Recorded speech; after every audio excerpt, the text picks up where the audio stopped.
తల్లిదండ్రులను కోల్పోయిన చిన్నారులకు ఏమైనా ప్రభుత్వం సహాయం చేస్తుందా?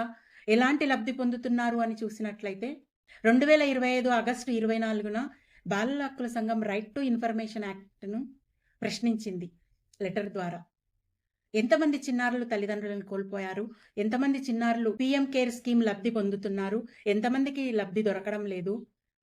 ఏ విధంగా వాళ్ళకి అందుతున్నాయన్న ప్రశ్న వాళ్ళను వేసినప్పుడు వాళ్ళ సమాధానం ఏమిచ్చారంటే, మా దగ్గర ఎలాంటి డాటా లేదు అనేసి ఇచ్చారు.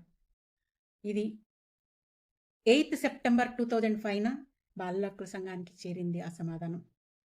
ప్రభుత్వం ఎంత బాగా పనిచేస్తుంది పిల్లల పట్ల అన్నది నిదర్శనం ఈ లెటర్ చూపిస్తుంది. అక్కడ ఒకవైపు చిన్నారులు చాలామంది ఎలాంటి లబ్ధి లేక వాళ్ళు ఇబ్బందులు పడుతున్నారు. యాక్చువల్‌గా ప్రభుత్వం ప్రకటించిన scheme PM cares for children scheme అన్నది ప్రభుత్వం ప్రవేశపెట్టింది.